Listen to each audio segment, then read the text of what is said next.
Hello, everyone. Welcome back to another Preppers Fireside with me, Facebook dubbed Mad Mike, the king of Pepsi and all things Pepsi, Brian, the Scottish Prepper 73, and his Padawan when it comes to Pepsi, Hawkins. How you doing, Hawkins? It's good to have you on here.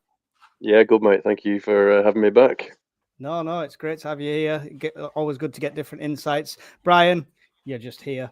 How are you doing? Oh, good, mate. Thank you for asking. What about yourself? Yeah, I'm good. I'm excellent. So we got loads to talk about. Originally, we were going to do a Preppers Fireside just on water and water filtering and stuff like that and have a dead mellow one. And then Brian goes, "Oh no, everything's kicking off, doing news one." So I was like, all right, Ron Burgundy, let's go. So, living up to his name. No, we thought we'd do a state of the nation kind of one and what's going on, especially with all these new tariffs. And at the end, if we've got time, we'll talk about a bit of prepping. So make sure in the chat, thank you, everyone is in there. I cannot say hello to you all. It's great to see so many green names though already in there. 80 people already in there. Miss Worm's in there, keeping you all in check. Zebra Prep's in there. She will be a moderator shortly when I click the buttons. So there'll be a few moderators in there, but thank you all. If you have questions for me or anyone on the panel or us as a group, please either put them in capsules or if you use the super chat feature, it automatically stars them for me so I can't miss them. If I do miss them, I do any other normal chats, I do apologize. Right. We're not going to do the disclaimer because it's not a scenario. Just, it's our opinions. Just take it for what it will. So we'll start with the tariffs, Brian. What did you think of the whole speech and holding up the giant tariff Pokemon card and, showing everyone? And he likes his theatrics, does Trump, doesn't he? I think we've went from one mentally ill pensioner running the country to another one, albeit worse, if I'm being honest. The worrying thing is he's surrounded himself with people that drink the same Kool-Aid. So... Yeah. 6 trillion quid, $6 trillion has been wiped off the stock markets in 2 days. 6 trillion. Wow. Astounding. Yeah. That's absolutely insane. Hawkins, could you see this coming? Is it something that because he's apparently there's a video circulated of him with Oprah Winfrey in like 98 saying he would do these tariffs. Is this something we all expected? Yeah, I think it's been coming down the pipeline for us as long as he's been running for his second candidacy, hasn't he? It's a difficult one for me. It's the one that I fear the most. Like, you can prep for water, you can prep for power, you can prep for food, but prepping for economical collapse, tariffs, your pensions disappearing, the 401ks they call it in America, the implications of the job losses, not being able to pay your mortgage, losing your house, cost of living going through the roof. That scares me more than someone dropping a bomb in Eastern Europe, to be honest. Yeah. It probably circles around. We'll talk about how we prep for stuff like that towards the end. But we got off lightly, as it seems, Brian, did we not, with a 10% compared to some of the countries? Well, it's 10% as a baseline. It's also 25% on cars and 25% on steel and aluminium. So we got off better than some, but the ripple effect till all this will hit all of us, because there'll be supply and demand problems. You'll have disrupted supply chains throughout the world, and the markets depend and require stability, and he's basically ripped all that up for years. Yeah. Do you think we got let off lightly, Hawkins? Do you think 10% is fair when he's looking after his own interests in the States?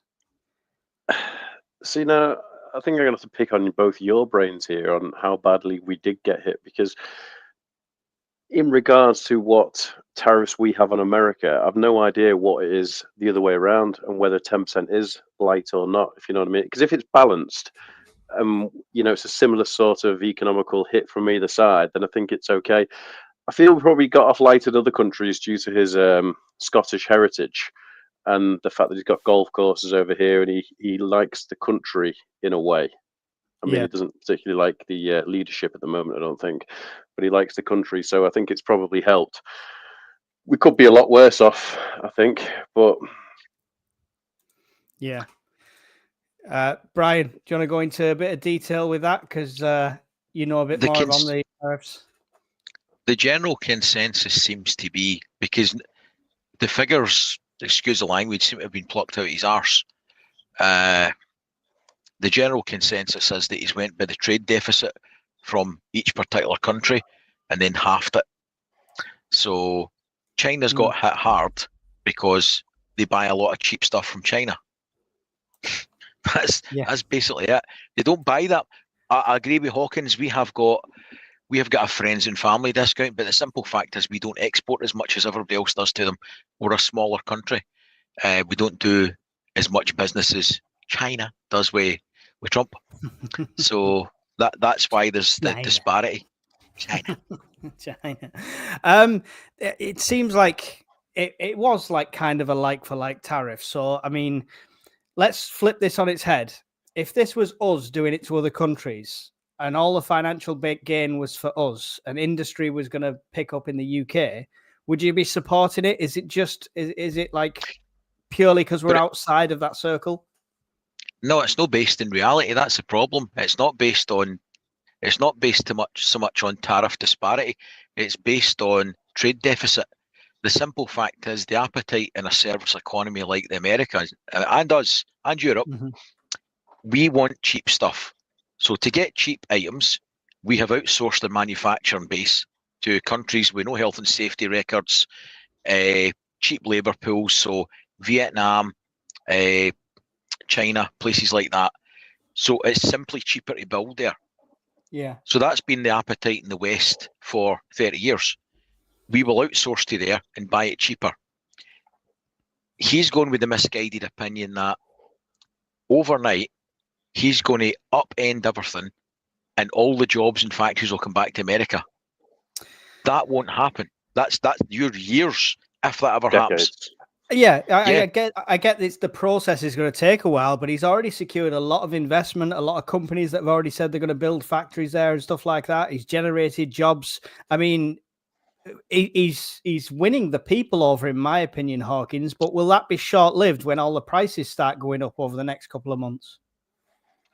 I think it definitely will. Yeah, people have only got a certain amount of money to live to, and when they can't live to that and they have to sacrifice things, I think they will lose the people from his side. And the problem with Western democracy is we don't have a long enough timeline in power for something to take effect. Like, you look at the Russians and China, who, miraculously get elected year after year every 4 or 5 years in Russia. Must be a very popular president. We can't do that over here. Yeah, we can't do that over here. So, we in 4 years' time, there's going to be either another Biden who's going to win and take the policies extreme left, and everything will be undone that Trump's done, or maybe Vance will get in and Vance will carry on down that same sort of bandwagon. But yeah, I do think they're gonna lose.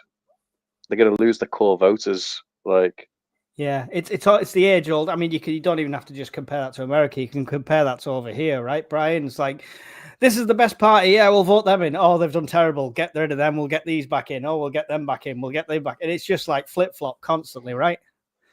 It's short term as I mean, I don't think people understand just how much it hit their pensions got in the last 2 days. If you consider, mate, it'll be thousands, if not tens of thousands, for most of us at the moment. If you've lost 6 trillion off the stock market, and generally as a rule of thumb, with your pension investments, it's 8%, 8% growth in the stock market, and then for a safer bet, because it's so volatile, they move you into the bond market, which is about 4% return on the last 4 or 5 years. So most people, kind of youngish to about maybe mid-50s, all their pensions invested in stocks, because it's the best return, but it's volatile. So your pension and their 401k plans, smoked. Yeah. Yeah, let's pick up a couple of comments there. I just had John C's on there. Said the tariffs on stuff coming in to the UK from America is staggering. I tried to buy a guitar from America, and the import duty was £350 extra. So Must have been some guitar. that must have been some guitar, yeah. Postage and packaging. I've not actually looked at any shipping costs or anything like that if they've changed already. Well, do you know what he's done as well? They used to do threshold. I can't remember what they called it, but it was under like a certain amount, $138 or something. Mm-hmm. It was classed as being not worth the time and effort required to process it for tariffs. They scrapped that as well. They don't even have the staff. So they're going to be bottlenecks right, left and centre trying to get all this shit through. Right. Yeah. Sounds like it's the wonder the markets are going the way they're going. Camping Kings is now the time to stack silver and gold more than ever. Potentially. I know a few of us here have started stacking silver and stuff like that. Gold, it's a bit of a luxury if you're able to stack it, but if you can, it's always going to go up by in value, in my opinion. So Kelly's eye, how come countries don't just see the tariff increases as an invitation to negotiate? Do you think he's open to negotiation? Look at his mindset and his attitude and what he's publicly stated. The day after he announced the tariffs, he said he might be open to negotiation if people will offer him a terrific deal. Right? Where do you go from there? Yeah, with a hammer. So then one of his proxies, I can't remember what the guy's name was, he came out today and said that there'd be no negotiation. One of his right-hand flunkies.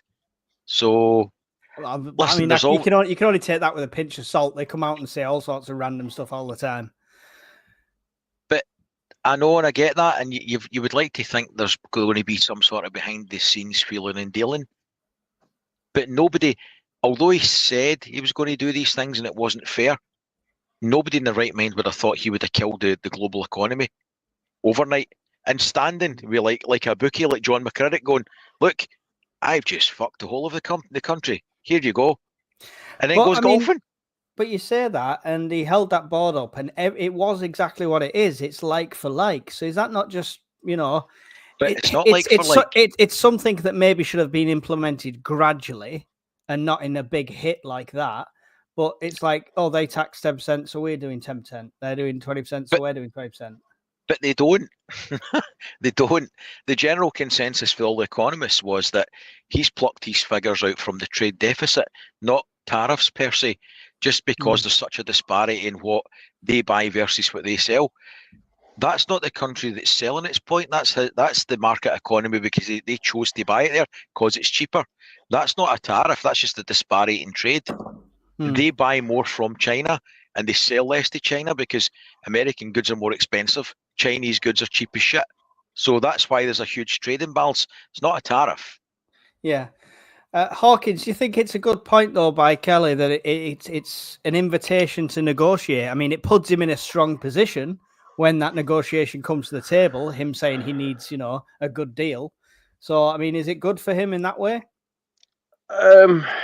Yes. I mean, if we wanted to stroke his ego enough, then I suppose it would be an invitation to see the king, wouldn't it? And do the whole ceremony in London again. And we would probably get a benefit from it. But that political will isn't with us, is it? With our leadership in the UK, and we don't want to appear to be stroking the will of Donald Trump to the EU, do we? So yeah, well, Starmer's come out today and said he'll only do a deal if it's the best for our nation. I mean, two people getting the best deal, someone's got to end up with a short straw, right? There's always a loser, isn't there? Yeah. Horace said Trump is only after parity. He's only put tariffs on countries that tariff us. I mean, that's the general consensus over there that I'm getting, sort of thing. So, regardless of why he's done it, truth though. Yeah, but that's not true. That's what the message he's selling, but that's not true. He's confusing VAT with a tariff. If you buy something in the States, and no disrespect to our American colleagues and friends, but they're being sold a mistruth here. We apply value-added tax at point of sale, just like if I go to Walmart and Holiday in America, you apply sales tax. It's not a tariff. It's a point of sale tax. We just call it value-added tax. You just call it sale tax. It's the same thing. He doesn't like the fact that we're adding 20% potentially onto goods that we're buying from there. Well, tough shit, we pay it as well, mate. The same as if we go to America, we've got to pay the sales charge, right? The sales tax. It's the exact same thing, but he's confusing the masses and saying it's a tariff. It's not a tariff. There's a lot of smoke and mirrors here. So Britons have been warned by several companies that this is going to have knock-on effects and prices going up. How bad do you see this affecting Joe Bloggs' pocket there, Brian? Sorry, mate, I missed that. How bad do you see this affecting Joe Public's pocket, like the price increases and stuff like that? It's going to happen to everybody. It's going to happen because we'll be selling less because the appetite will be less. So that means there'll be less jobs. If it's more expensive to buy, then prices will go up. Companies can only soak up so much of the costs. That's the reality. Some of this is going to come on the end user, you and me. Yeah, it's got to. The vast majority is, isn't it? Kelly says if Starmer was nationalistic as Trump and did the same for the UK, we'd be cheering him. It's a good point, and I think he is right in a way. Whether that's through mistruths and it's not quite working out that way, that's another story. But I mean, just to appease the masses, he looks like he's putting America first, right? But they haven't been hitting the bollocks yet with the charges. That's the problem. I know, yeah. This could come back to bite him on the ass when everyone's prices go up and stuff like that. Yeah, it looks good in the presses, but it doesn't look good in the pay packet. If Starmer had done, listen, Starmer hasn't got a choice in this. Trump's done it for him, but it's like independence in Scotland. We were voting for that. It was all sunshine and Braveheart and bollocks. It was absolute nonsense. There was no costs involved, and there was no financial plan. This is the same. The popular flag waving will disappear when the pockets start to get dipped. Sharon says the supermarkets are already hiking prices as of yesterday and blaming Trump. You're going to get that as well, aren't you, Hawkins? You're going to get people using this as an opportunity to increase prices, even if it's not directly affected by it, right? Yeah, completely agree. So just let me ask you something. I think you probably remember in the Discord a couple of months ago, I pasted all the links about Donald Trump being a Russian spy, an asset, shall we say. Do you remember? There's been a lot of articles about it over the years. If he was, do you not think this is perfect, what he's done since he's come in? Yeah, I mean, I'm not going to bite on the conspiracy theory, but I can see where it fits in. Yes, is the answer for me. I don't know if Brian's got a different opinion on that, but I mean, I don't think it's that in depth. I think people are seeing stuff that they want to see. You just think he's a madman? Yeah, I just think he's I think he's a good businessman, and it doesn't directly translate over to politics, but he's trying to. You could be the best businessman in the world, but translating that over to politics, you've got to take the people into account. And I know you take employees into account as business, but it's not the same. Go on, Brian. You look biting your lip there. How is he a good businessman? He's went bankrupt more times than a horse can shite. How can you bankrupt a casino? No, but you fail at business to become successful. This is what you've got to have. You don't score. You score 0% of the shots you don't take, right? Right, but he's going clay pigeon shooting, and there's a lot of shots. I'm just wondering when the swing's going to be that he's actually going to get a hit. I mean, he's done better in business than I have. I'm not going to slate his business acumen. So, but he had a financial advantage you never got. Maybe. But regardless of it, what's happening right now is across Europe, everything's dropping. FTSE 100's down nearly 5%. DAX is down 5%. The IBEX 35 is down nearly 6%. And even in the USA, Dow's down 5.5. Nasdaq's down nearly 6%. The only thing going up which we expect, is gold. $3,056.10 on gold, and 3,000 was apparently, according to some YouTube channels, D-Day. Is it a signifier for you, Brian, that gold's at past 3,000? Does that mean Judgment Day is coming? It's the safe option when you've nowhere else to put your money, isn't it? Gold and property, they'll say you never lose on it. Free bentos and Pepsi. Don't give away the trade secrets, mate. I've got a stockpile building as it is. Hawkins, price of gold going through the roof as it is. Hopefully, silver following suit a little bit. But is that a key warning indicator for preppers? I personally feel we are overdue a huge financial collapse and a reset. I feel the stock market is a Ponzi scheme. You can only make more money if somebody else is going to invest and buy stocks. So the whole system is rigged in my mind. I don't own any stocks apart from what's in my pension, but I don't have a lot of spare money, and what I do have spare, I spend on prepping. I have done what you said earlier, Mike. I've started throwing a bit of money each month into silver and into gold, and it's probably not the best time to be buying gold at the moment, being that it's so high. But you can buy a gram of gold for 90 quid or something now, and it's a reasonably safe investment, whether it's short term or long term. I think I'm not buying it for short term. I'm buying it to leave it under the floorboards at home and keep it long term. But yeah, I do feel your money's probably better off in precious metals at the moment, especially with how turbulent the stock market could be for the next 4 years. On a positive note, though, Brian, with pensions, if you're a fair way off pension age, your pension pot now. Why are you saying that to Brian? He's close to pension. No, he's only about 35, isn't he?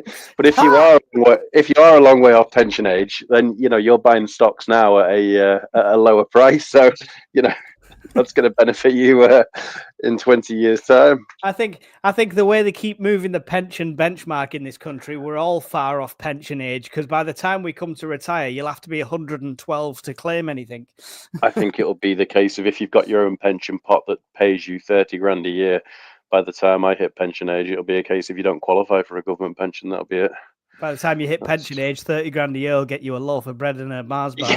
Yeah, exactly. Right, let's quickly go pick up a couple of comments. I've tried to highlight some. Like I say, guys, I will miss them if I do. Sorry. Import duty from USA to UK on a guitar is 3.7%. VAT is payable at 20%. For all of us. It's not a tariff, though. Yeah. Trade tariffs are plucked out the sky. Madagascar's 93% is flawed. Look at the size of the US to them. Of course, there is a deficit. There you go. Ronnie Penguins Ramel have been ripping us off. Ronnie Ramel.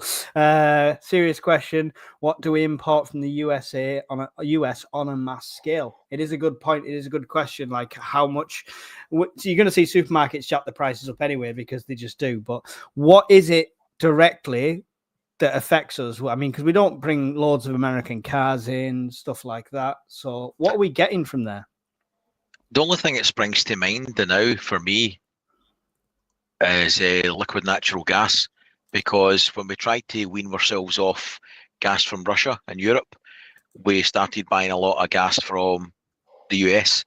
So I don't know if that's one of the major ones or the major one. I genuinely don't know. It's the only one I can think of. Yeah. Any additions to that, Hawkins? Anything? What do you think we're getting from the US that could affect it? I've just done a quick little search in the background while Brian was talking, and it's coming up with fuels, oils, which fits with what Brian's saying, because we're natural resource deplete, really, aren't we? And what we do have, we're not allowed to take ourselves because that somehow doesn't fit the green agenda. So it's greener to import it from somebody else. And unfortunately, fuels and oils has the knock-on effect to everything with a price tag, right? Yeah, absolutely. Because everything handles logistics at some point and stuff like that. So yeah, but we're going to see knock-ons massively from there. Killer 71 says, is there a business opportunity to drop ship Chinese things to the USA, or would shipping cancel out the tariff difference? Potentially, we could be Timu's middleman. They were already talking about doing that, kind of try to figure a way to do it through Northern Ireland because of the border issue between that and Ireland. It would potentially avoid issues with the EU tariff.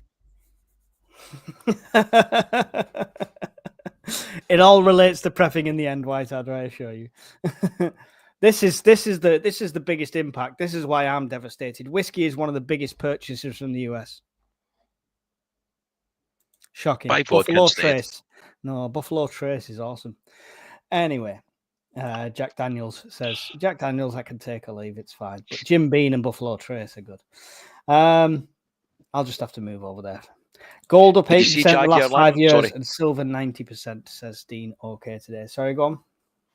Sorry, I was just going to say, did you see Jaguar Land Rover have paused all exports?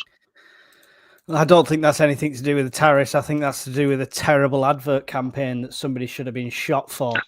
I've not even seen it. Could be a bit of both. Have you not seen the Jaguar advert? Exports. Oh, No. wow.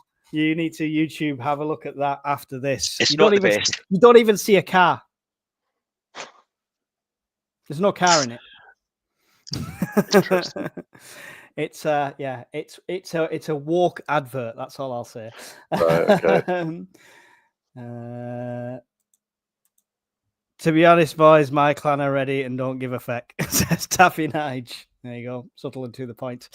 It is a difficult thing to prep for, but it is one benefit of being a prepper, the fact that we've took advantage when prices were a bit lower. It just means when we're topping up stuff, we just got to be more cautious and buy in bulk and or buy at discounts. So anyway, any more on tariffs, gents, before I move off this? Nothing from me. No. Okay. Right. Well, the next thing is with tariffs and war is we saw this week. Was it this week or last week? Anyway, we saw this. And this is the Pentagon has ordered the largest ever deployment of B-2 bombers in the Indian Ocean, which is basically at Diego Garcia, the base, which is much more an operational strike point for them in current theaters of war. At the same time, we've had THAAD missiles launchers, which are terminal high altitude area defense missiles, head out to the Middle East as well. So more saber, it seems a bit much for saber rattling. What do you think about this, Hawkins? Because I remember you originally showed us the pictures on one of our groups. So I've had a busy couple of days painting fences, as you well know, but from what I've seen in the background, they've been using some of these on the Houthis last couple of days. Right. Is that correct? So I think it is just a massive warning to Iran, really, of either comply and do as we say, otherwise this is what you're going to get. And I think the tests that they just done on the Houthis with them, if the articles I've read are correct, are just a demonstration of that. I think the USA have, and especially Donald Trump, have wanted to go to war with Iran for a long time now. They're very Israeli sponsored, aren't they? They're never going to get a more Israeli-leaning cabinet, I think, than what they've got now. So if it's going to happen, it's going to happen while he's in power in this sort of election cycle, probably within the next 18 months, an absolute maximum. But yeah, I think it is a powder keg ready and waiting to go, to be honest. And the knock-on effects of that with the world economy, with the repercussions of what Iran will do to the oil exports in the Middle East, it's going to be an interesting one. Very interesting. Brian, is it just a do as you're told and watch yourself Iran kind of muscle flex? Because one of Trump's campaign points when he was running this time round was no new wars when he was in power. That was one of the selling points that people were saying about him and stuff like that he didn't start any new wars, etc. This would completely go against that. So is he out there to getting ready for something to actually kick off, or is it just like, look at my big shiny machines, don't mess with me? No new wars, but he also said he'd stop the Ukraine war within 24 hours as well. So that's ambition. That's ambition, though, isn't it? I think he's got a real hard on for the Iranians, rightly or wrongly. And they are. See, I don't particularly like him, but he does, in amongst all the shit, there's a nugget. And he knows these states sponsor a lot of terrorism. He knows the Houthis are getting their supplies from somewhere, and he knows they're coming probably from Iran. They also moved a second carrier strike group into the Gulf last week as well, and they've been shuffling air defence batteries about as well. You've got the B-2s and Diego Garcia. I think at some point he'll reach a tipping point and he'll get what he wants, as that will be an excuse to start levelling things. The Israelis already flattened half the air defence systems for them tail end of last year anyway. Yeah. Kelly says, seems to me that the West are pushing for a big war somewhere, anywhere, and against anyone. Big business war, Hawkins. Is it a power move, or is it just more saber rattling we're seeing, you think? I think the US are going to do it. I do. I think it's almost inevitable. I can't see Iran backing down. And I agree with what Kelly says there. I do feel the West want war, and I think we touched on it just before the cameras started rolling when we were talking about it. I think the EU quite fancy something. The America do it, fixes economies, it distracts the populations. There's a lot of trouble at home amongst a lot of countries at the moment, and it's a great way to change it up a bit. But the problem I think with the West is now, with the youth of today and with the youngsters I know, and even ex-force and stuff, there's not that sense of patriotism anymore. There's not that sense of let's go, we're behind our country. They don't want to do anything now, and they don't want to fight well, the ones that I speak to, if you mention going in the armed forces for them, it's a great career path. You can come out with a skill, come out with a trade. Nobody's interested. So I don't think we've got what it takes to actually do what the leaders are wanting to push us into. Yeah. It's I mean, so on the Iran front, do you think, Brian, if that, let's say, touch wood, if that does kick off, by the way, just mention before it all kicks off, make sure you check out Lee's shop, The Bug Out, because that'll get you all your prepping needs, everything you need to survive everything from a flood, a fire, to a full-on war with Iran. Go to The Bug Out shop and get your supplies there. There you go. Hope the check's in the post, Lee. Brian, if it does kick off with Iran, is it going to be much, or is it just going to be blanketed, gone? Suddenly there's an irradiated hole where Iran used to be? I don't think so, unless they escalated it to the point that they did it first. They don't have to nuke them. They've got enough conventional forces that they could blast them from altitude anyway. I don't think realistically they'll put boots in the ground like they did in Iraq. I just don't think there's any desire for that. They don't want body bags. It's no good for the PR. They've got enough strike capability between them and the Israelis helping from the sidelines. They could pretty much level most of it anyway in a couple of weeks. But I mean, they're well prepared for this, right? I think most of their arsenal's in huge underground bunkers. So is that not going to be a pointless exercise? Just need to dig them out a bit deeper. They're not that well defended, because the Israelis went in and smacked half their defence sites and radar stations in an evening. Yeah, and they're minuscule compared to their big brothers in the States. They've not managed to stop the Houthis though yet, have they? And the Houthis are a lot they're smaller than Iran. It's a lot easier to hit large static targets like command and control bunkers, troop concentrations in a country, than it is a little guy in a Toyota Hilux with a missile. Yeah. Hence why nobody's ever won in Afghan. Well, exactly, and I feel like Iran have kind of got that same sort of, as much as they've got a much larger military and stuff, they've still got that infrastructure and built around that same sort of thing with lots of tunnel systems, stuff like that. They could keep something going for years, and do they want to be dragged into a conflict that's not going to be a complete whitewash? Is the question, I suppose. And do Iran already have nuclear capabilities? Because there's different schools of thoughts on that. Some people say they're like 60% away from enrichment. Some people say they're already there. I think they could build a dirty bomb. I don't think they would need to reach the levels of enrichment anyway with the centrifuges. they would have enough to make dirty bombs anyway. But I think that would be a loss leader for them. They just turn them into glass. If they did that, I've no doubt he would turn them into glass. Yeah. Of any president, he'd do it. Scary times. Scary times. Right. Let's quickly check the comments before I move on this one. We will get on to prepping at some point, guys, I promise. Why would the younger generation want to fight for a country that has put them back of the bus for the last 20 years? The message the government has shown them is that they don't matter. It's very true. Yep. I think that's the consensus all around. It would have to be conscription in that case. On that front, sorry, go on. Did you see the guy that was talking in the House of Commons about that? He asked questions and Prime Minister's questions about it, not PM's questions. It was the Commons debate. He asked about if the country was considering conscription, all the rest of it.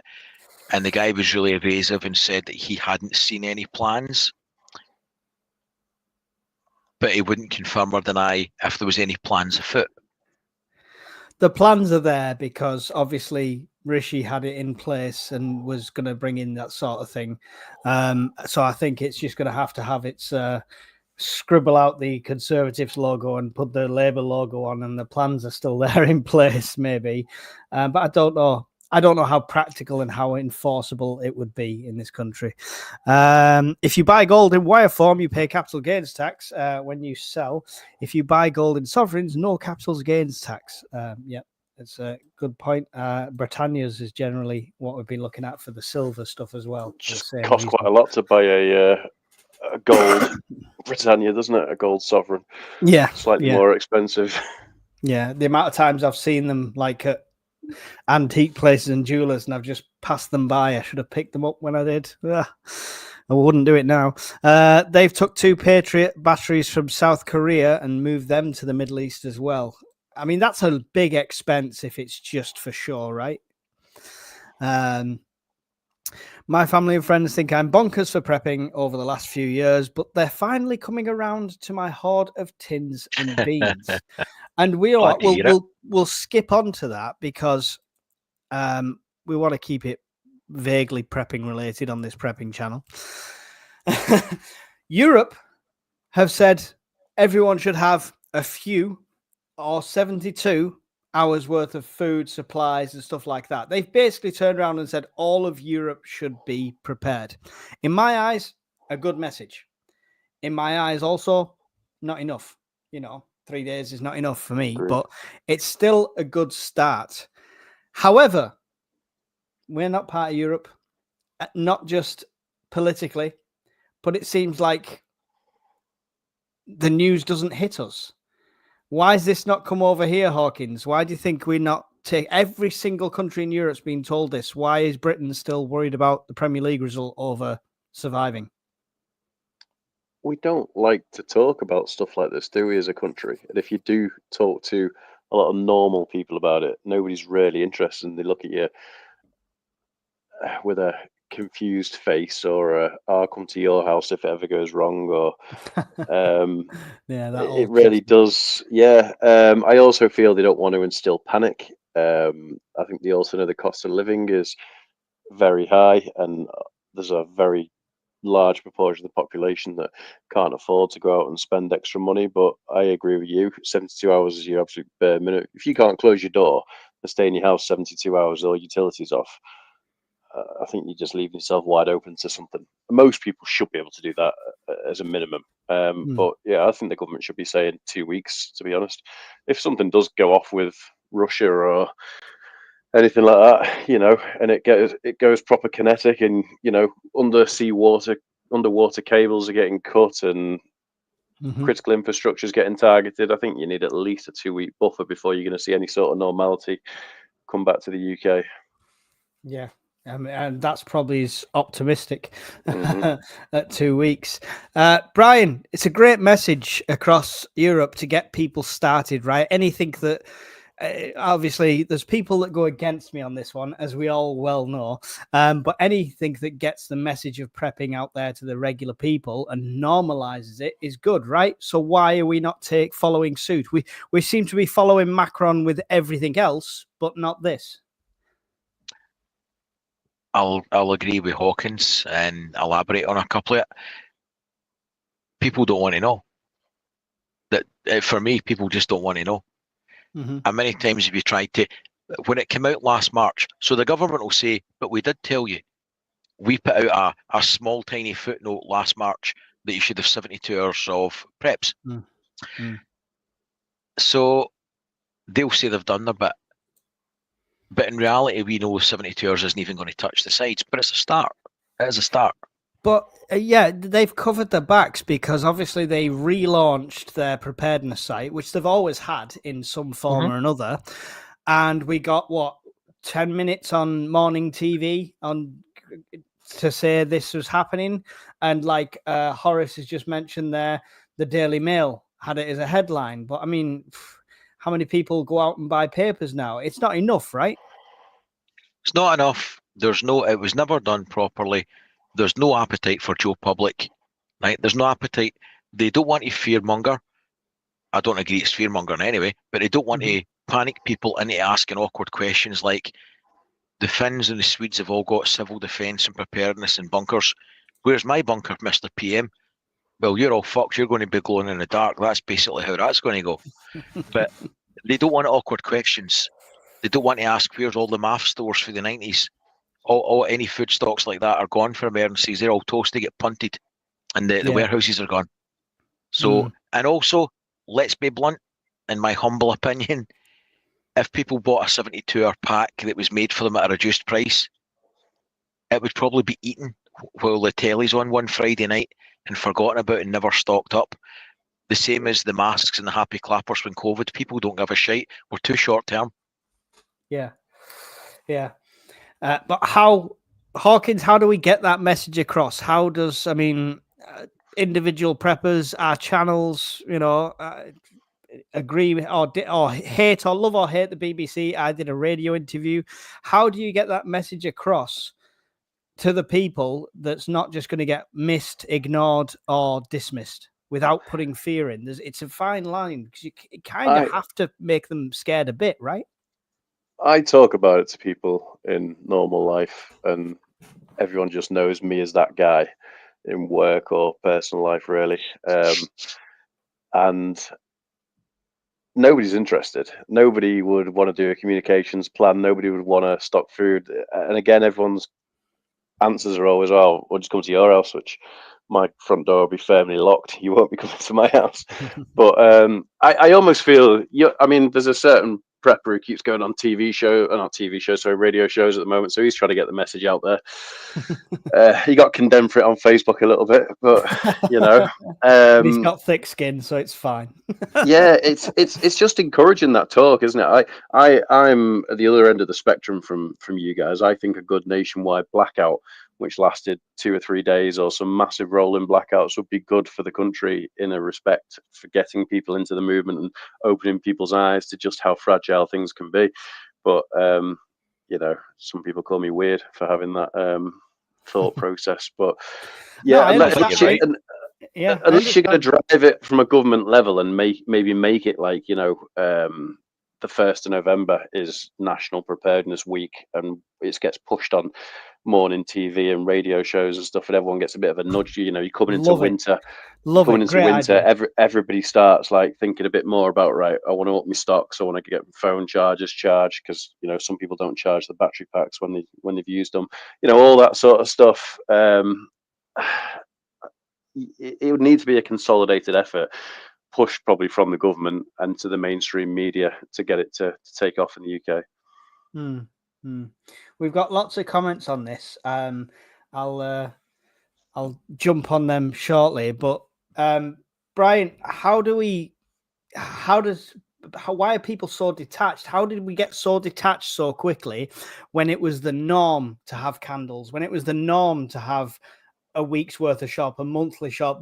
As a kid, you know, my parents always had a monthly shopping. You at least had a month's worth of food in the house, even if that was lots of fish fingers and beans on toast and stuff. It was still there.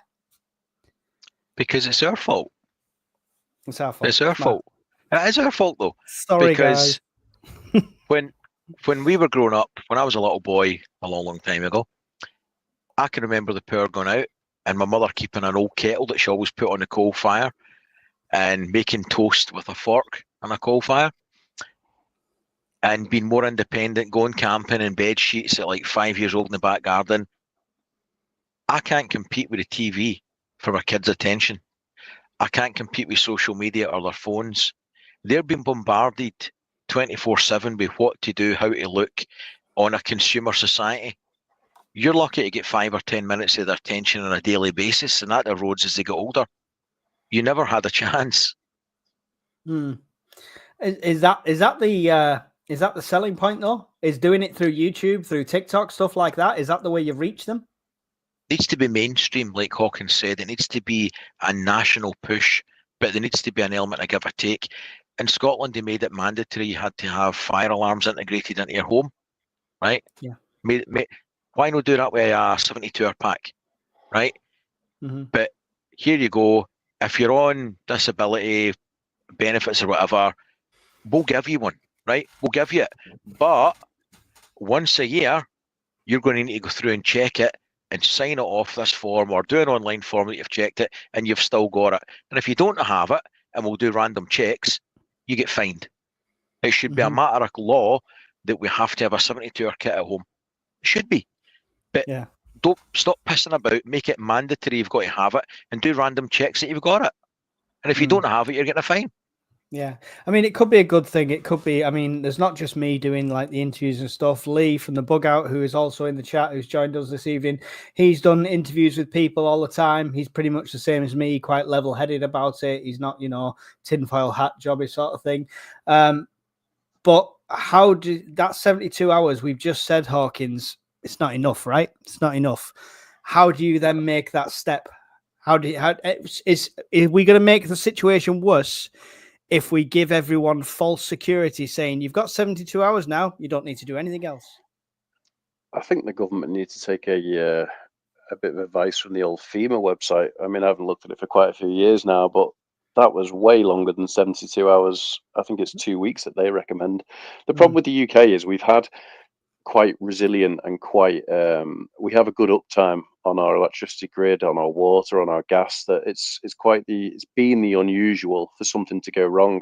But I do feel like as our Victorian sewers, water, lead pipes, aging, like you don't see much in the way of pylons going up, all the steel cables are getting older. Everything is just getting, you know, the old coal-fired power stations are gone. We're now reliant on renewables, which don't work. We pull about 8 gigawatts in, even on I don't quite understand this one. You might know, Brian. Why on earth we pull 8 gigawatts in when we've got our own gas? So it could be a windy afternoon or a windy evening. We're generating quite a chunk off wind. We could easily fire it with our own gas power stations, but we're pulling 8 gigawatts in from, you know, Norway and France and everyone else. It's cheaper. Yeah, but I mean, they've got excess power. They need to get ready. Yeah, we've both talked about the fact that if it was a cold winter's night and that 8 gigawatts doesn't come in, we can't provide that power. It just isn't going to happen. And I think it's just that realization that things can go wrong, because as I say, we've had it too good for too long, that all it takes is for something, I suppose, catastrophic to happen. But it's like, look at the transformer at Heathrow, whatever that was, whether that was Putin, whether it was old, whether it was a bunch of kids throwing a chain, you know, it could be anything, but it didn't take much to divert a hell of a lot of flights. And by all means, from what I've read now, they could have pulled power in from a different substation, brought the thing back online, but it didn't happen. But that's just another demonstration, isn't it, of how quickly it can all go Pete Tong. Tens of thousands of houses as well, right? Yeah. I think everybody should be aiming a minimum 2 weeks to be able to close your doors. I mean, look at the start of COVID. Everyone got a text message from the government. I took a screenshot of it. I love that text message. You'll all stay home. I never got to stay home. Somehow I got classified as a critical worker, which I don't agree with, but I did. So that ruined my COVID. But that was great. Everyone was. I can remember coming off a night shift on a Saturday night. Sunday morning, I came home, went to the local co-op in town or the village, and it had been cleared. Like, I've never seen anything like it. Like, just a little co-op, and I live in a village of about 4,000 people, and it was absolutely cleared. Like, and it was mental. But we shouldn't need to do that. Yeah, the supermarket, even big towns and stuff like that, they've got about 3 days worth of food at the most at a push. Yeah, and it's not 3 days, is it? Because we forgot. Yeah. Yeah.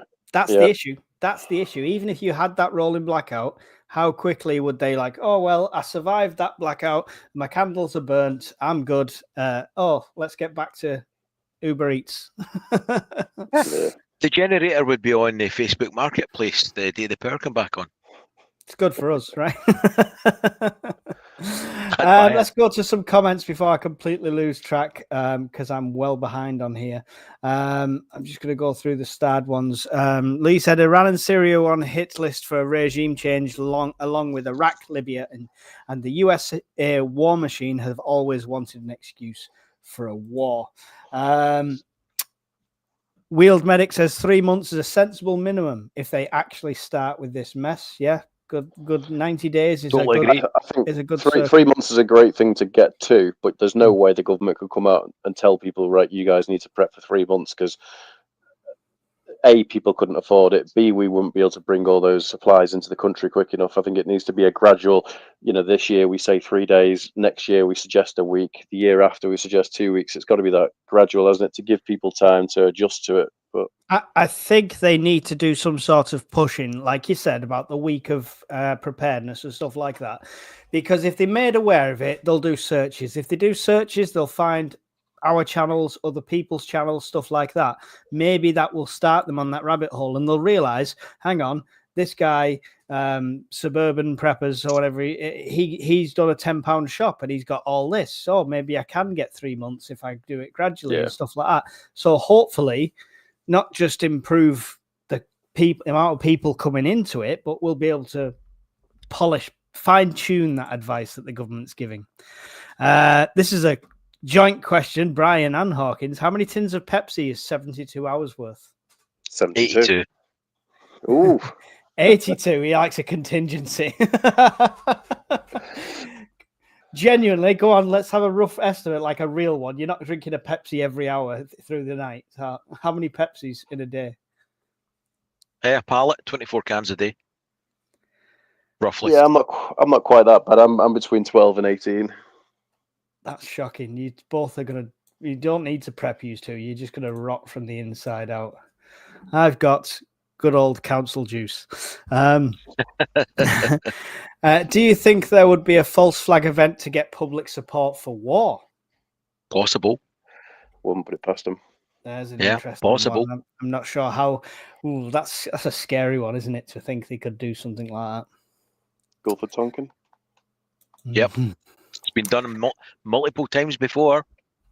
Yeah, well, there you go.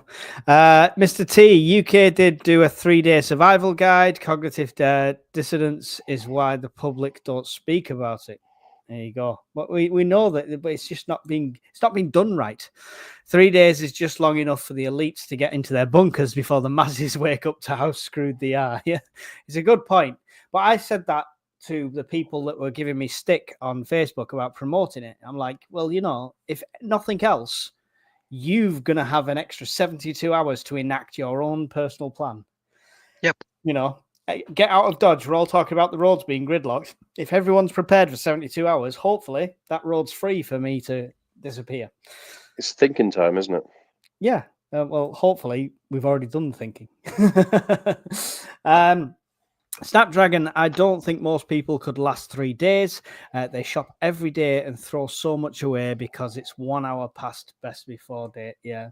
What were we saying the other day on Shadow Swedes? Yes, salt. Salt has an expiration date, It survived thousands of years as a mineral, and then it gets into your supermarket tub and they stamp a year on it. There you go. So Think about that one. If we're going to glow in the dark, do I need to buy chem lights? Just get a different colour for a contrast. Yeah. What goes with a radiated green? This lovely blue. Do you think they said 3 days as people are more likely to buy into it? If they said 2 weeks, more people likely to ignore it? Ignore's a strong word, but more likely to find it unachievable, I guess. So not bother to try in the first place if they thought it was unachievable. Yeah. I think he's right, Polonium. Yeah. I think you've hit the nail on the head. I mean, it just feels always been normal to me. Even if you take away everything from my house, from my unit, from stashes away from me, and I was just had what's in my cupboards, I could still last like a couple of weeks, 3 weeks, 4 weeks. You know what I mean? And I've just always been brought up to have food in the house. It just makes sense. You can only do as much to convince people. Thereafter, let Darwin make the decision. I agree with that, but it gets dead frustrating when people don't listen as well, and you're trying to. I mean, shit, many Sundays have we sat and done this, and for the goal of trying to get that message out to do a little bit. Yeah. It's true. It's and we've seen how much resistance I've had, not just from non-preppers, but from preppers who think it's an exclusive club and we shouldn't share it with anyone, and I'm getting hate and threats and stuff like that but it's wrong. We're just the only country with our head buried in the sand. It baffles me. My friend from Germany says that some people feel scared and are starting to panic buying. Funnily enough, the guy from 5 Live mentioned that. He said, we're not encouraging people to panic buy here, are we? I'm like, no. During panic buying, there's no preppers there. They don't need to panic buy. This is the point. Yeah, this is the point. We don't need to panic buy. And panic buying usually is people buying the wrong things anyway. Prepping's the opposite of panic buying. Preppers prevent panic buying because we've already done it, so that we don't have to be in that hostile, conflicting situation of fighting over a toilet roll. And I dare say we've done it gradually or from different sources over time, so it doesn't affect anybody else's food. So when you get the people saying, "Oh, you've cleared out the supermarket from all the toilet rolls," no, mate, I had my toilet rolls a year ago that I'm using on my ass right now. So don't give me that. There's a horrible thought. Yes. Well, my ass or toilet rolls? Your ass. Bit of column A, bit of column B. It was a column earlier on as well. It's like picking peanut butter out of shag pile carpet. Oh, God. I didn't monetize this stream, so we can't be demonetized. Excellent.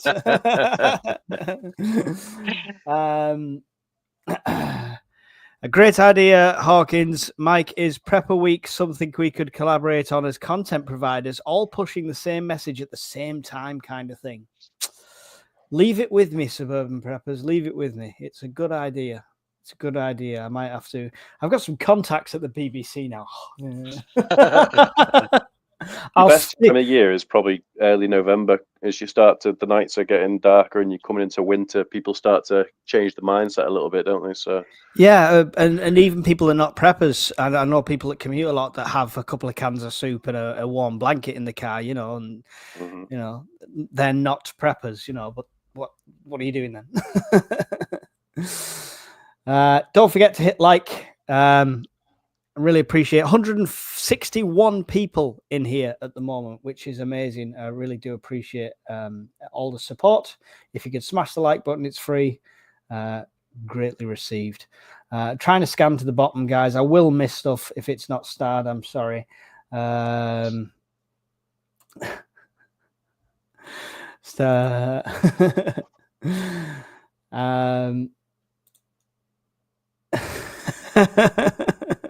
What, 18 cans?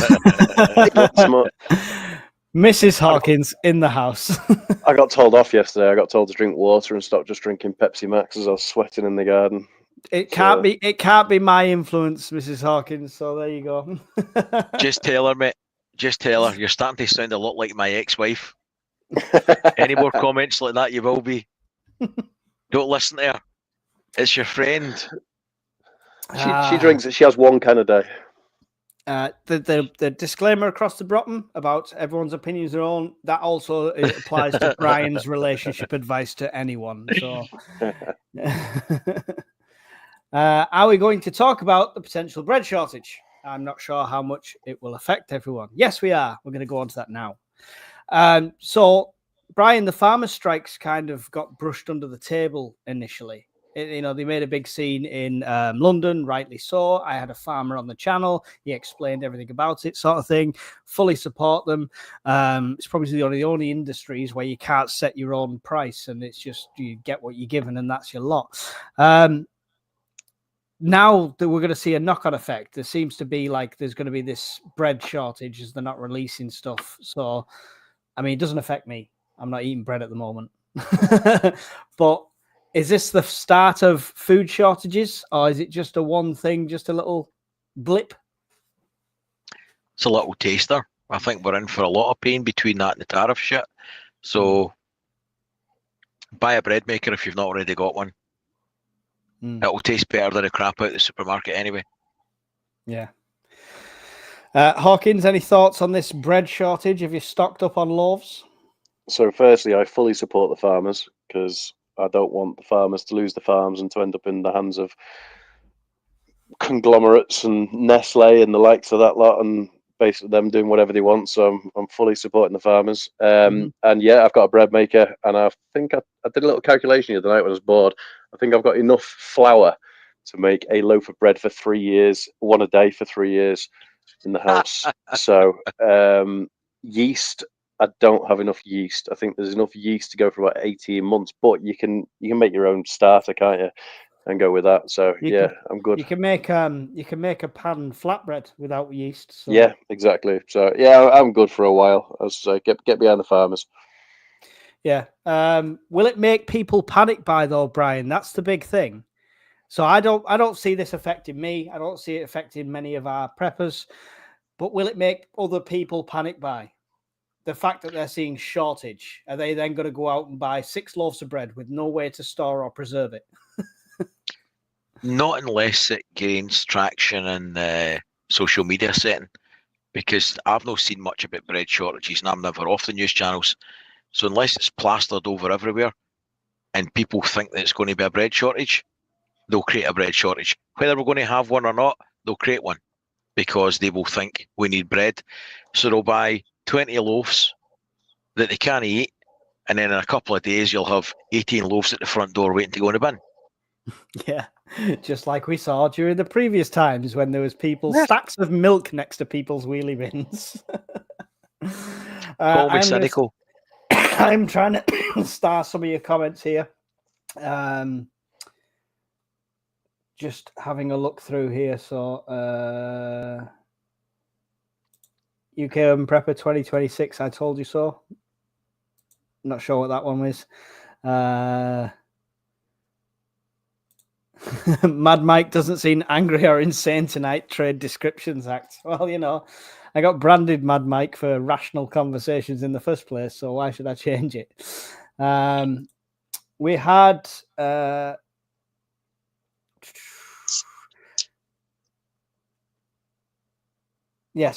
Jay put something in before. Now, he put this in the chat when I first put the stream up, and it's disappeared out of it. Don't know if that's a YouTube thing or what. Did anyone read my comments here about BSE foot and mouth that I put on chat days ago? I did read them, trying to recollect a bit, but it was basically saying that they're prepping us for another case of this, like it's going to happen, and it's almost like but it's almost like a push towards getting people away from meat, right? Do you think there's an agenda behind it? The chickens was the recent one as well, wasn't it? I think it's just the if you want to explain fully, yeah, feel free to pop another comment and explain fully what you meant. But yeah. I read a thing the other day about BSE and foot and mouth and all this kind of crap. And I can't remember what country it was, Serbia or something like that. And there was travel warnings out about diseases in Europe and different things. So it is out there, but it's still below the radar. Yeah. Just highlight the most important comments in there when I can. All right. So, Mr. T, how do you block somebody for this chat again? Remove Brian's moderator privileges fast. Such language, swearing. It wasn't modded by me, but probably I think it was because he put it on days before. It was like an expiration thing. I don't know. I didn't take them off though. I did read them. Yes, they will. I was working Nasdaq when the beast from the east was forecast. No bread, flour, crackers, wraps, or flatbreads. It was carnage. So yeah, panic buying could be on the cards for that one. Yeah, I remember the mountains of dead cows in the fields. Yeah. They are trying to push out lab-grown meats. Do you have a lab-grown burger, Hawkins? No, thank you. No. Straight from the hoof. That's how I love mine. Straight from the hoof. Right. Sorry. So many jokes. I realise we're probably pushing time. If either of you have to go at any point, feel free. Still got to get through a bit of stuff though. Next up, China and Taiwan. Brian, what's happening there? See, that one's a worry for me. We were talking about this earlier in the chat. So, China's had aspirations for Taiwan for a long, long time. They've already said they'll take it one way or another. The stated goal. It doesn't leave a lot of room for doubt there. They're having problems with employment at the moment. They've been ramping up their shipping capacity to be able to land bodies and tanks on Taiwan for a number of years. They've just put their third carrier group into action. Mm. They have also got the war in Europe, which is tying up Europe, because we are now left on our own because the USA is taking a back foot. The USA's stated purpose is to shift to a Pacific theatre, but they've not done it yet. So the good way to distract from your economic doldrums has always been conflict throughout history. And now they've been hit with massive tariffs. They did a snap drill live fire exercise the other day around Taiwan. I'm not convinced they're not going to go soon. In fact, I'd take a lot of convincing they aren't going to go soon. They're never going to get better time. NATO's pretty much tied up in Europe. Mm-hmm. The USA hasn't done their strategic shift into the Pacific yet. Mm-hmm. Yeah, 100%, Kelly. Yeah, I totally agree. That'll push a country that's already got economic problems and unemployment problems. That'll make it worse. They need the distraction. NATO's distracted. USA hasn't shifted yet. I think they'll go, and I think they'll go within a year. Right. Well, I mean, Hawkins, what's the knock-on effect from us for that one? Oh, God. What, with all the trade embargoes that we'd have to put on and everyone would be forced not to buy products from China and support them? Yeah, TikTok shops ruined, right? Yeah, it'd be mental. Way worse than what the USA are doing. Yeah. So grab your merch now, guys, while you still can. Yeah, I agree with Brian though. I feel it's inevitable. Isn't there 2 times a year due to the weather conditions of cyclone? Is it cyclones over there? Isn't it? Risk of cyclones in April and October, I think, off the top of my head, that they can do it. What month is it? April? I'm not sure, mate, when their weather goes Pete Tong. I think from a heavy lift capacity point of view, they're getting near the point where, and all the analysts will say they reckon within a couple of years they would be in a position to do it. That's in an ideal position to do it. However, economic pressures might force them to do it now, and they go with what they've got. But the semiconductor industry throughout the world would take a hit because we're buying most of our shit from there. All your mobile phones, TVs, everything is going to be a major problem. Kelly says maybe that was Trump's aim after all, tariff everyone but make China the actual victim to encourage conflict. There we go. Royal Navy is out there patrolling now. With one ship. Would we put tariffs on China? Would we do what we did to Russia, to China? Could we afford to? We would have to, politically, and we would. Even though it would be economic suicide for the West, Europe, us, the US. When's that ever stopped us, Hawkins? Well, that's true. You're trying to put common sense onto politics. Don't be doing something silly like that. I think they would do it, but depending how successful China was taking Taiwan, if they could take it relatively intact, and the semiconductor industry was still relatively intact, then after a few months, couple of years tops of your terrible people, it would be back to the business of making money, and they'd slowly be back in the fold, because rightly or wrongly, you would need the shit. The Americans have said that they'd blow up TSMC, isn't it? If China took it. They've said that they would literally go scorched earth on it, rather than let the Chinese have it. Well, the Taiwanese have already said as well that they've got charges in place that they would blow it if they thought they were going to lose it. How much is smoke and bluster? I mean, if you've got multi-billion-pound semiconductor plants, are you really going to strap Semtex round about it and hope you don't get a static charge? It's a dangerous thing to leave laying about, isn't it? Yeah. Not the red button. That's not the photocopier. DPD Depots would have closed if it wasn't for Temu. That's my Temu going up 5p. Absolutely ruined. What do you think, Mike? What's your thoughts on the China-Taiwan one?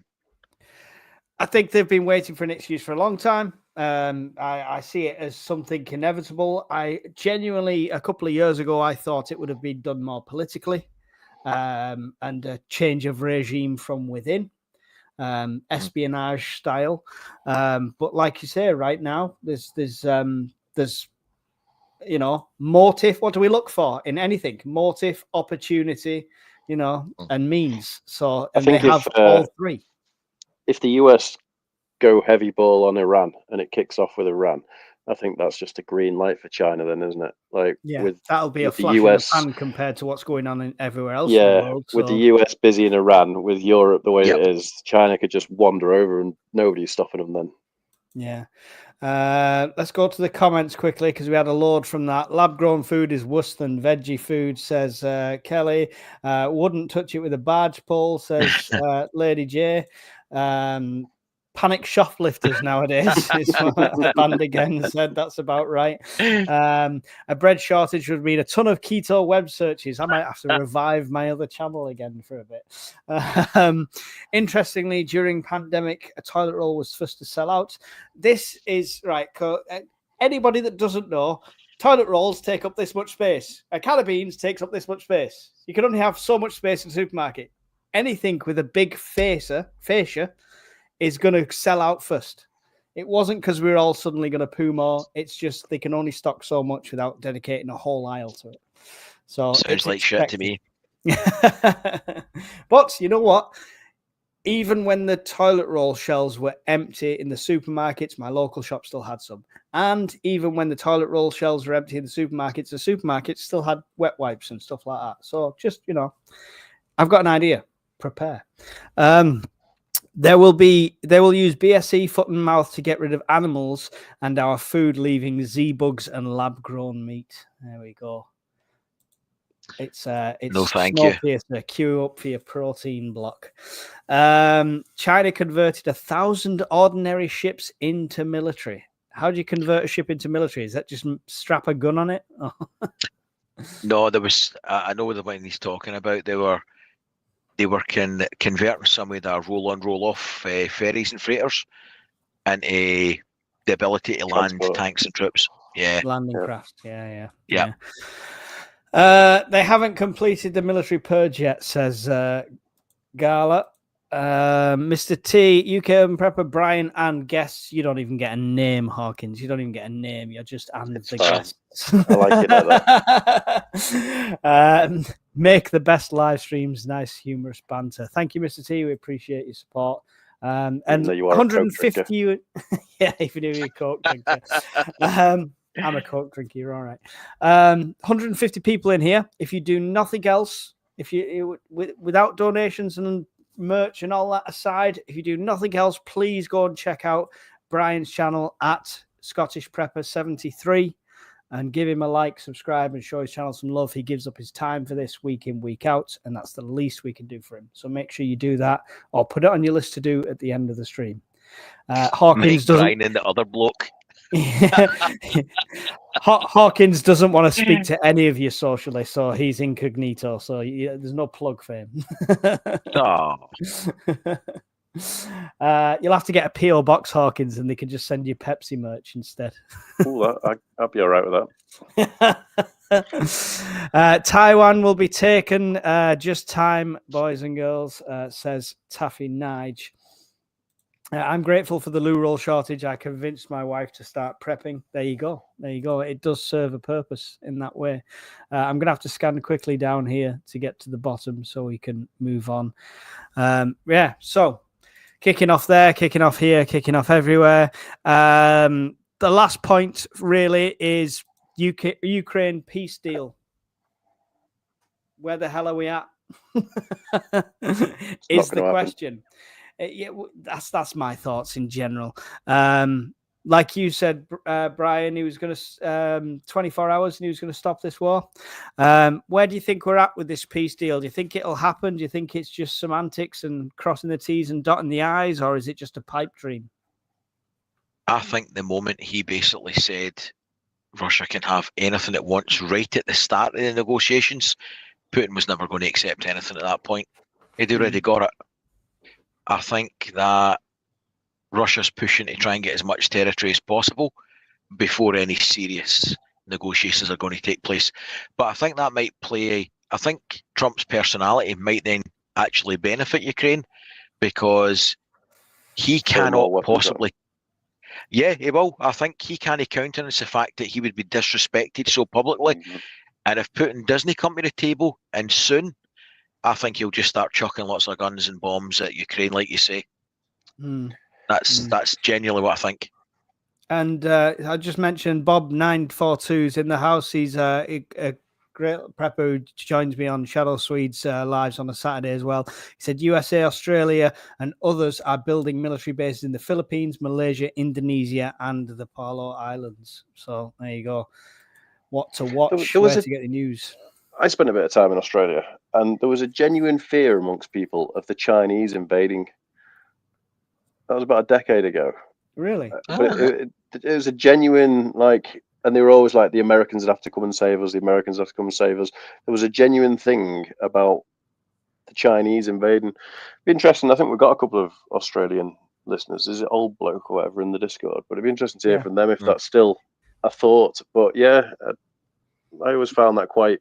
Because I, you know, coming from the UK, we always think of ourselves as no one will invade us. We're kind of invulnerable and everything. But I think the Aussies being so spread out and such a low population density, a lot of people I spoke to over there thought that... that's a genuine fear over there then. Interesting. It's weird how times change, isn't it? You know, at one point in history, going to Australia was a punishment that we'd do for our prisoners. Now it's hard to get in the country. So...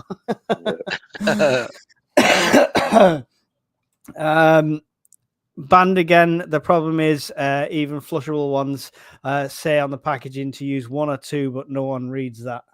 Yeah, that's the wipes. I think he's talking about clogging the toilets and stuff like that. So, you know, small price to pay for a clean butt. Until it all backs up into your house. Until it all backs up, yeah. That's a lot of shit. I'm sorry, in military technique, you only need one square of tissue paper. One wet wipe is a luxury. I could wipe 3 asses with that. I'm not volunteering there. The Scottish meat is sounding fun, isn't it?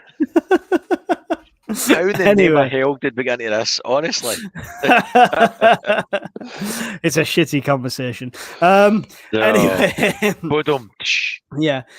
Hawkins, why is Starmer so vocal on this? I feel like he's got no say in these peace negotiations, and it's just posturing from his point of view. Him and Macron seem to be leading the European charge, even though we're not in Europe. Why do you think Starmer he's winds me up? Yeah, I mean, be honest. I think he does for all of us. But why do you think he's being vocal on this all of a sudden? I have no idea whether he wants to just make a name for himself in history as we came to the aid of Ukraine more than anybody else, but we're all bark and no bite, in my opinion. Like, I'm not an armed forces expert, but from what I see and what I've followed over the years, we don't really have much left in the way of assets. Our troop numbers are, dwindled to probably the lowest in the last, probably since the inception of our armed forces, to be honest. Around 30,000 deployable at the moment. Yeah, and are they all medically fit? I don't actually know from some of the conversations I've had with guys I know in there. They'd have to be technically, but there'd be a small percentage that are on leave and stuff like that. But yeah, technically, fighting fit, able, and enlisted. There's a lot of people, a lot more than 30,000 people in the military. Yeah, agreed. But it's support staff, chefs, stuff like that. We should have around 30,000 deployable. But it's still that's a drop in the ocean compared to the countries we're talking about. Absolutely. If we went over there, we'd be gone. Like, I don't think we'd lose them in a week. But I'm exactly what you're saying there, Brian. Like, the losses, the public wouldn't accept that. We wouldn't even have. I don't even think we'd be able to mobilize troops quick enough. Would we be able to equip them with the required vehicles, weapons, even uniform? If we say had a trade embargo on China, where are we getting our uniform from? I guarantee it's not made in the UK. I don't know. He winds me up because he talks the talk. He talks like he's a tough man, and I just don't think we've got anything to back it up if it actually came to it. And it frustrates me. Yeah. Same sort of question to you, Brian, but focusing on Macron as well, because it's a very similar sort of stance, right? The French have still got at least a semblance of a military production that we don't have in the UK. They're better placed, albeit their tanks would have 7 reverse gears and 1 forward. They're better placed from an industrial point of view. They've got a large manufacturing industry and export industry for the military. I think on paper, if NATO got its act together, they could do the job in a conventional war. But what they've seriously underestimated and have done nothing about was just how quickly munitions are getting used in a conventional battle. And we'd have ran out within 2 to 3 weeks at that tempo. Couldn't sustain it. So, and incidentally, we've still done nothing about that to make any meaningful dent in production. Yeah. So it's the production and logistics, never mind just the combat arms, that would let us down. We must have some secret weapons, says Band again. I mean, France have got their own problems, right, with Le Pen and stuff like that, and they could see civil unrest there and stuff like that. So you think they wouldn't be they're both dealing with issues in their own country, right? Major protests in both countries, general hate towards them in both countries. Is it a power play to try and win the people over then? Just distract everyone, isn't it, from the real issues? Yeah, distraction. I don't know. I think my attitude has always been that if you've got a country willing to lend the troops, at the very least you can give them the arms, because we either fight it now or fight it later. That's just my opinion on it. I know Comrade Kelly and the Putin fan club will not agree, but we'll agree to disagree in that one. I'll be sitting typing furiously at the moment. Now, let's not poke the audience with sticks. I'm poking. Evening all from the Disabled Prepper UK. Good to see you. Thanks for being here. Only 5 more likes for 100, and we've 160 people in here, so 66 here are slacking. Come on. There's a lot of lurkers. Even if you're lurking and you're not chatting, you can hit the like. It's really appreciated. Didn't China just surround Australia? Said Mr. T. Yeah, last week. Yeah. So there's no wonder that some of them are feeling threatened by it. I think if any country surrounded us, we'd feel like that was a potential risk. Katarzyna, I think that's how you say it. Putin wants to return to the situation from the Soviet Union. He will not agree to anything. Maybe he will agree to pause to recover strength, and then the Baltic countries and the Polish will be threatened. So I agree. Yeah. See, I don't think he'll go into NATO. I think he knows where the lines are, where his limits are. He knows what he can win and what he can't. And if that was me, and the reaction that's gone against them and everything, and how many troops they've lost and everything else, I can't see where that appetite will come from to push into the NATO countries. It's it's all, that's almost suicide, isn't it? Like you'd think so, but during World War II, obviously a different era and stuff like that. But during World War II, it was only once Czechoslovakia was taken, did they then have the troops, the money, the seized equipment to push on and go on to Poland. But we didn't have NATO, we didn't have Article 5, did we? No, we didn't. But is that a threat anymore? Will the biggest power in NATO could potentially not come to our aid?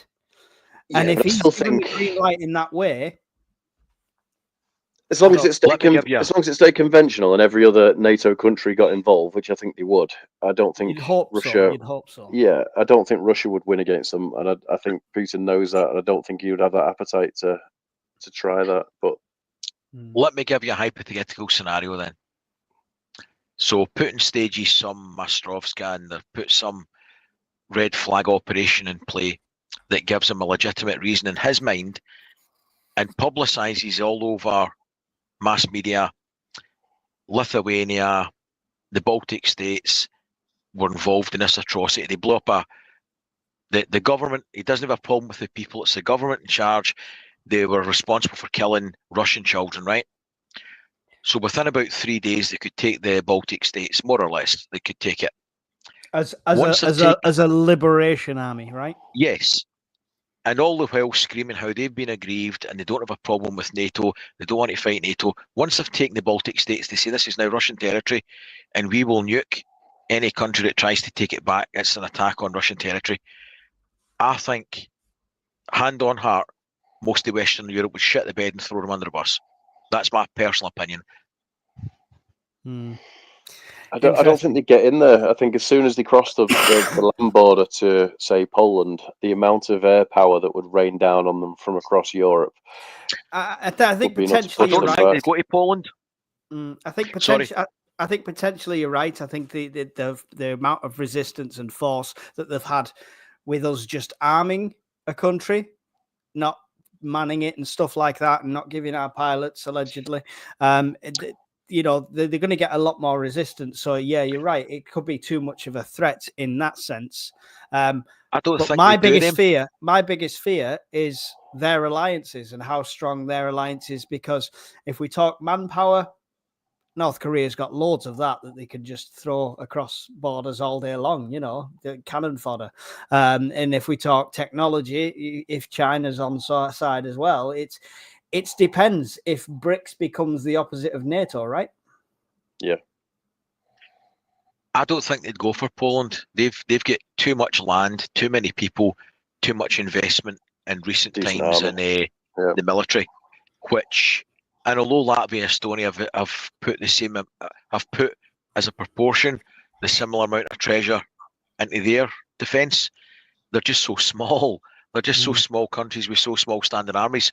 They wouldn't go for Poland. It's too much a big bite to take. But I think he'd certainly potentially nibble on Latvia and Estonia because it's takeable. He could do it without any great shakes. Hopefully. I'm not saying he will. I'm just saying it's possible. Hopefully sanity will prevail. Lady J says, military ablution for beginners, a new podcast. I'm going to do a short on the military wiping method. Don't worry, it won't be too detailed. Please don't. Interesting about wet wipes. I did get caught out on a motorbike today and used 2 wet wipes to clean my butt. There you go. Thank you. Thanks for sharing, Norfolk Bikes. Thanks, Motos. Really appreciate the oversharing. Can I ask a question, Mike? Yeah, Is a disabled prepper UK, not about your asshole incidentally, is a disabled prepper UK Josh? I don't know. I hope so, because I've not heard from him for a while, but I'm not sure. If it's you, Josh, give us a wink, a wave. That sounded weird. Kelly, I wasn't saying that it was they were going to do it, or there's troop build-ups. There isn't at the moment. It was a hypothetical scenario that they could do it and how they would justify keeping it. I'm not saying they're going to Latvia or Estonia at all. Not at all. I'm just saying he could. Disabled prepper, I answered you on the chat. I worked in that area 8 to 10 years ago, but no, I do not live there. OPSEC, please don't talk our Army, Navy and Air Force down. There for us, we know, Mike. So I didn't think we were. We're just saying that I'm all for the military. I just think there should be more of them and better supported. I've got nothing but respect for the military. Yeah. National service if I was in power.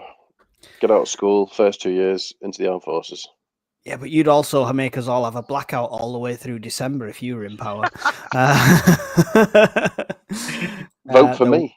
The West are seeking a regime change. See, I think that's how it could end peacefully. Not peacefully, but, you know, from within. Yeah, but what madman are you going to get that follows Putin? He's not pressed the big red button, has he? No matter how much pressure's been on, I think he's. If it was me, I would have pressed it by now if it was me. So, but I mean, that's the risk, right? I mean, Iraq was somewhat more in control under Saddam, right? Yeah, I think pushing regime change in a country with the biggest stockpile of nuclear weapons is also a risky one, isn't it? Like, yeah, definitely. I'm sorry, I'm just trying to get to the bottom now because we're going to have to come to the end because we have run on for an hour and a half. Better the devil you know. Exactly, Kelly. Exactly. Yeah. And I'm not Josh. He's not Josh. Maybe we've crossed paths at some point. You know, I was obviously slightly slimmer and just as good looking back then, so you'd recognize me. You can't see my face right now. The admiration on it, you mean, Hawkins? Yeah, of course. Something like that. Brian, quickly tell people about Scottish Prepper 73 and why they need to get over there now and subscribe and put the bell notification and all that wonderful stuff. You don't have to, but it'd be nice. I'm trying to put out more content at the moment. I'm just really, really, really, really busy trying to sort out the workshop so that I can put out more content. So I tend to do build videos or reviews on products. I tend to talk about things that interest me that might influence prepping, as in current affairs, newsworthy events that might have an impact on our preps or reasons to why we should prep. I am not a news channel prepper, despite what some people have said. And that's basically what I do. So hopefully there'll be more content coming soon. I'm nearly finished. I'm not nearly finished. I've done a good chunk of the work in the workshop, so yeah. I'm getting there. No plug from Hawkins, no channel there to go for. So, but it's been an absolute pleasure having you on here, Hawkins. One final question for both of you to end on. We'll start with you, Hawkins. The way it all is and everything we spoke about, has how much and how often your prepping changed in the last few months? No, but that's only because I don't think I could up it more than what I already do. Like, I spend a lot of time thinking scenarios, putting things in place to mitigate whatever could happen. No, and there's a budget to it. But no, I think you have stepped onto the precious metals market, though, right? In the last few months. Yeah, that's more for trying to some resemblance of financial stability in times to come. But yeah, if I was a normal prepper, I would probably have upped my game a little bit. But there's not much left that I haven't put a lot of thought into and spent a lot of money on over the years. I hope the wife's not on this anymore. She's seen what I've seen. She knows. Yeah. Yeah, you've been to the house. You've seen some of the stuff. So I have. Yeah. I have. With not envious at all. But Brian, you same question to yourself. Obviously, you're building your workshop. Is that because you need more room for more Pepsi and Frey bentos before the end times, or? Pretty much. I need the space. The loft was full. The other shed was full. So it was time to expand out the way. So, like it or not, finances dictate your preps to an extent. Mm-hmm. With all the things that's going on in the world in the last little while, if I had more to spend, I would spend more on it.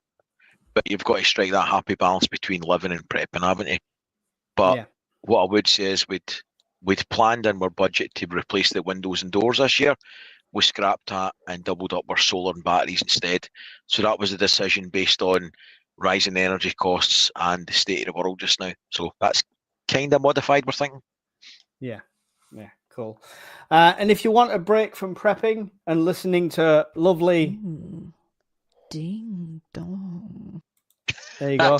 That's Miss Worm's voice. If you want to hear more of that, go and check out Miss Worm's channel. She'll post it in the chat as well. She's our moderator, our published author, and everything like that. Awesome to have her on board. So make sure you go and see her channel and show her some love as well. And from me, appreciate all the support on the channel, the likes and stuff like that. I have got my charity thing coming up, so if you can give anything towards that charity do that's coming up, all the links are in all my videos, which is really appreciated. So that's going to be a massive cycle and a massive test for me.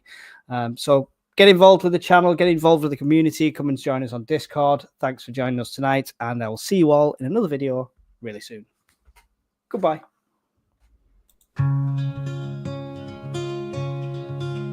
round the fire, warm and bright, stocked up food for the night. Got our plans set in gold for the days when it's cold. Tools and gear stacked up high in the cabin we reside, listening to the winds howl, prepping for the morning's prowl. At the Purpose Fireside we stay,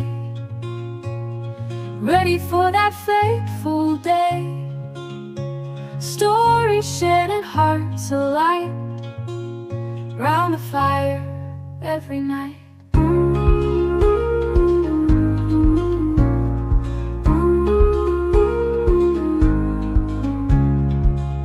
Water stored in jugs and tins, bunkered down through thick and thin. Maps and routes all drawn and laid, preppers live unafraid. At the Purpose Fireside we stay, ready for that fateful day. Stories shared and hearts alight, round the fire every night.